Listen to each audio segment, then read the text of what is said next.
When we think about what this nation can be and what it's capable of being because of the indelible human spirit that exists among so many Americans, leave it to a Marxist-Leninist to really lay out the cards on the table as we pay tribute to the passing of Michael Parenti. In fact, we had something close to pure capitalism. I remember debating a businessman on this, and he kept talking about the free market, this, that, we didn't govern that. I said, you're describing something, and if only we could. I said, why must you talk about it as a hypothetical future that has never been given a chance? I said, we did that already. It's called 1890. In 1890, you had a very close approximation to a free market. And what did we have? We had contaminated foods and typhoid epidemics, cholera epidemics. The drinking water in Philadelphia was so contaminated, they had massive typhoid epidemics.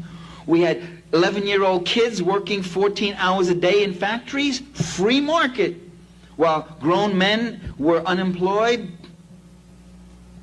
Young underage girls exploited in factories, used in every way, misused in every way in the That's your free market that you like. There it is. That's the free market. Now, let's be clear, when he says that young girls were exploited in every way, he means just that, in every of course. way. And that's what I think people need to understand about why the fight against the Epstein files and everything that we're doing now is such a hot button issue that's not going away, because this is something that has been going on for centuries.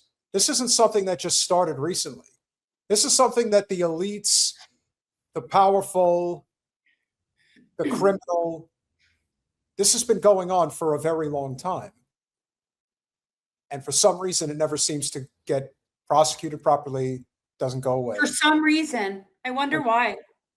Because in a capitalist system, unfortunately, with no regulation, you can always buy your way out of your troubles. And that's what's effectively happened here. Sackler family. Yeah, you think if we lived in a just social democracy, that the Sacklers would ever have been able to get away with what they've gotten? They've gotten away with mass murder. Mass murder. That's what they've gotten away with. They should be in prison, and everybody should be outraged at not the fact that you can pay your way out of criminal liability.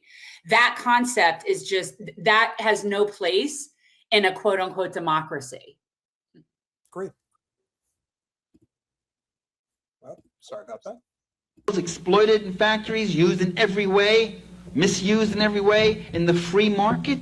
No government regulations, no bothersome feminists to come along and fill our heads with silly imaginary problems. We had an environment that was systematically pillaged and raped. We had unrestrained monopolies and trusts. We had mass poverty, unemployment. We had no pension programs, unsafe working conditions, a rate of accident and injury that was even higher than it is today. And who was the person that came along and actually made significant changes to those ends? You mean FDR? FDR? No, Teddy Roosevelt. One president that I do hold in high esteem. When you're talking about like worker reforms and stuff, when was that? That was what year? Turn of the 20th century. Okay. That's where the square deal came from. And it's also where he got the nickname, the Trust Buster. Right. No, that I know, but I wasn't sure about like the worker protections and the regulations and all that. I also have to say the fact that the gold confiscation that happened under FDR is one of the prime reasons why I put Teddy Roosevelt ahead of FDR. Because that's you and I are not going to talk about the president, because it's like we talk about it and it's like it's all gross to me. They all have a lot of blood on their hands. No two ways about it. And we had very, very high profits. So you're right, capitalism was working at its best. And that is when capitalism works at its best. Not for the people, but for the capitalists. See, the whole essence of that system is that it has a performance and a goal that is for the people who own the system, not for the people who inhabit the country. And in that sense, it was a better system. And when that guy sits there and says it was better it'd be better if we had this, better if we had. He's talking from his class perspective. He honestly believes that would be better. And it would be so much better for him, he can't but help believe that it would be better for everyone else. People always pose that. Well, do you think they really honestly think that is an ideology that would be for the country, or it's their selfish class interest? As if this is either or. I always get a question, some variation of a question like that. That's not either or. Those are both the same thing. The fact that it so well serves their class interest makes it all the more compelling as a belief that it's good for everyone, and it's the right thing, and it's the best thing. It is not. It is good for the people at the very top. It's good for them. It's bad for everyone else. The bottom line is capitalism is a predatory system. It's predatory. And I reject completely this concept that that's the only way something can be. No. A lot of different civilizations occurred before ours with systems that were not inherently predatory.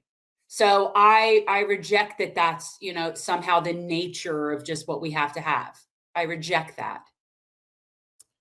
Yeah, I think that Parenti, like a lot of others, unfortunately, this is the problem when it comes to political extremism, because I do not believe in the concept of communism or Marxist-Leninism in the sense that we can't have any type of a market system. What I do believe is necessary is you have to have a balance of the two. You have to be able to engage the human spirit, but you also can't crush it either.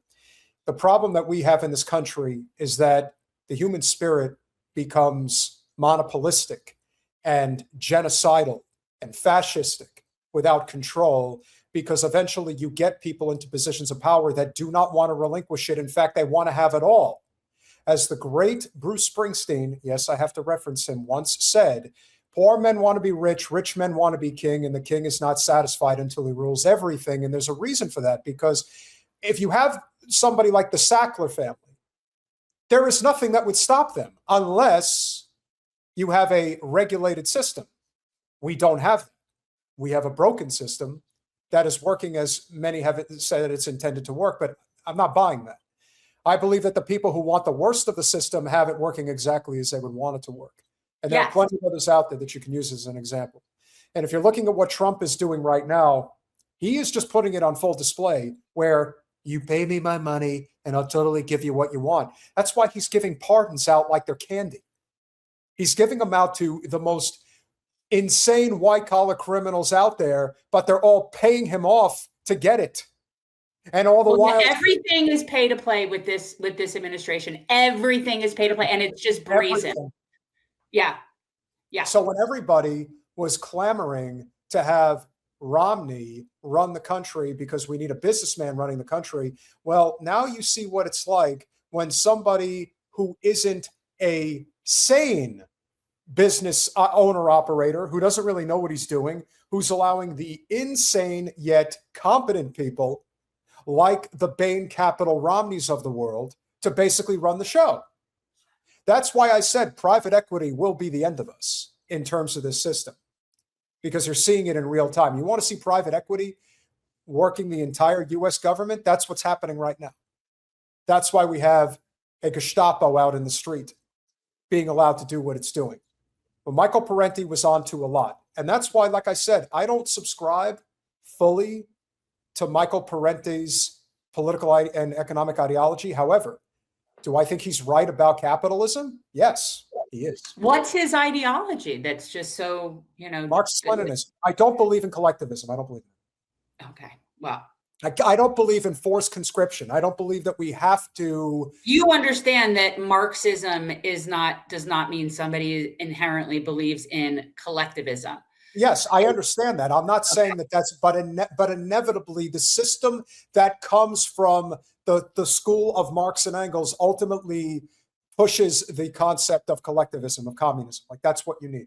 And so while I think that there are elements to every political ideology that can work within a given system, which is why I believe in a hybrid system, there are elements of communism that works. There's elements of libertarianism that works. There's elements of free market capitalism that works. It's just, you can't just have one thing.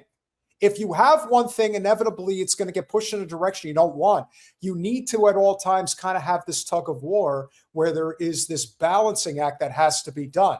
And I don't want to hear nothing from you guys in the chat. I'm telling you, it is what it is. You are not going to stop the human spirit from trying to achieve greatness. They're within a controlled system. You can't do it. However, can we address something very quickly that's going on about what happened the other day with Brett? Because apparently everybody's talking about it in the chat. We did not kick Brett out. He left. He's not blocked. Yeah, we didn't kick him out. He left. So just want people to understand that we didn't block him. He's not blocked. He could be here. He's not, but yeah. Did you not listen to anything that I just said? Or do you just like to make stuff up as you go along? Ayn Rand. That's like saying that I don't believe in single payer healthcare. That's like saying I don't believe in a universal education. What were they saying about Peter's talking Ayn Rand? Yeah, I know. My older son is still in his Ayn Rand phase, and I'm hopeful though that Seriously, he'll come back what around. Is the problem? Cut that bullshit. If I didn't, I'm talking about my kid. What are you talking about? A kid. You're referencing me with Reese. I'm talking about Reese. I said my older son.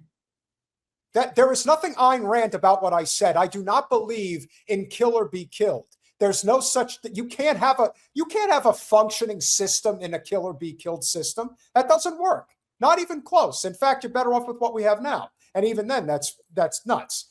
But if you do not have a robust social safety net, if you do not have single-payer healthcare, if you do not have a universal education system, which includes tuition-free trade schools and public college, if you do not have a clean environmental system where we have clean air and water to drink, if you do not have regulations on our military, in an Ayn Rand system, there is no such thing. You could get here and to the moon, right? Because, yeah, it'll always work that way. There is a balancing act that must be done. I believe in the concept of collectivism. Good for you. And I believe that that's the only way we survive.